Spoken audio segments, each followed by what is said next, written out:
వైఎస్ఆర్‌సీపీ సిద్ధం సభ భారీగా సక్సెస్ అయింది దెందులూరులోది. ప్రజాస్పందన కూడా చాలా బ్రహ్మాండంగా ఉంది. జగన్మోహన్ రెడ్డి స్పీచ్‌లో కూడా బాగా పరిణతి, పదును కనిపించింది. ప్రతిపక్షాల యొక్క బలహీనతలను బాగా ఎత్తి చూపారాయన. ప్రతిపక్షాలు సింగిల్‌గా తనతో రాలేకపోతున్నాయి. డివైడెడ్‌గా అంటే చంద్రబాబు నాయుడు జనసేనతోటి, బీజేపీ తోటి, ఇంకా వాళ్ళతోటి వీళ్ళతోటి అనేక మందిని కలుపుకొని తన మీద పోటీకి వస్తున్నాడు. తన బలవంతుణ్ణి వాళ్ళందరూ కలిసి వస్తున్నారని చెప్పి ఒక మెసేజ్‌ని పబ్లిక్‌లోకి పంపించాడు. మనం ఎప్పుడు కూడా పెద్దగా అంచనా వేసిన పనులు ప్రజల యొక్క సభల్లో ప్రజల యొక్క స్పందన, భావోద్వేగాల్ని గమనిస్తే చాలు. వాళ్ళు ఎలా రెస్పాండ్ అవుతున్నారని ఒక్కసారి కనుక చూస్తే దాన్ని బట్టే మనకి ఈ యొక్క గెలుపు తెలుస్తూ ఉంటుంది. ఇప్పుడు బీజేపీ కూడా స్పష్టంగా ఒక వైఖరికి వచ్చేసింది. తను ఒంటరిగా పోటీ చేయాలని.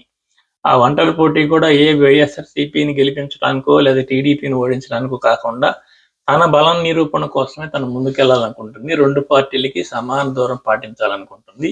అదొక వైపు. రెండో వైపు ఇది బీజేపీ ఒక వారంలో అలాంటి ప్రకటన వచ్చేస్తుంది. ఇలాంటి పరిస్థితుల్లో ఈ జనసేన నిర్ణయం ఏంటనేది ఒక కన్ఫ్యూజన్‌గా ఉంటుంది. ఇది ఎలా ఏ కన్ఫ్యూజన్‌లు ఉంటే రీసెంట్‌గా ఉండవల్లి అరుణ్ కుమార్ గారు ఒక వ్యాఖ్యానం చేశారు. జనసేన టీడీపీల యొక్క కలయిక చాలా గొప్ప కలయిక. కాపు ఓట్లు కలిస్తే టీడీపీ ఎప్పుడు కూడా ప్లస్ అవుతూనే వస్తుంది. అలాంటి కలయికకి ప్రజల్లో విపరీతమైన స్పందన, ఉత్సాహం కనిపించాలి.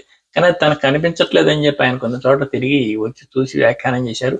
చాలా మంది జర్నలిస్టులు కూడా ఏరియా మీద తిరిగి వచ్చిన వాళ్ళు కూడా ప్రజల్లో యొక్క స్పందన గురించి చెప్తున్నారు. దాన్ని బట్టి టీడీపీ, జనసేన ఇంతవరకు కూడా లిస్టులు ప్రకటించకపోవటం, కుమ్ములాడుకోవడంతో ఒక స్పష్టమైన మెసేజ్‌ని పబ్లిక్ ఇంకా తీసుకెళ్ళలేకపోతున్నాయి. వైసీపీ మాత్రం స్పష్టంగా ముందుకెళ్తుంది. అందుకే మనం ఈ ఈ వీడియోకి సింహం సింగిల్ అనే టైటిల్ పెట్టడం జరిగింది.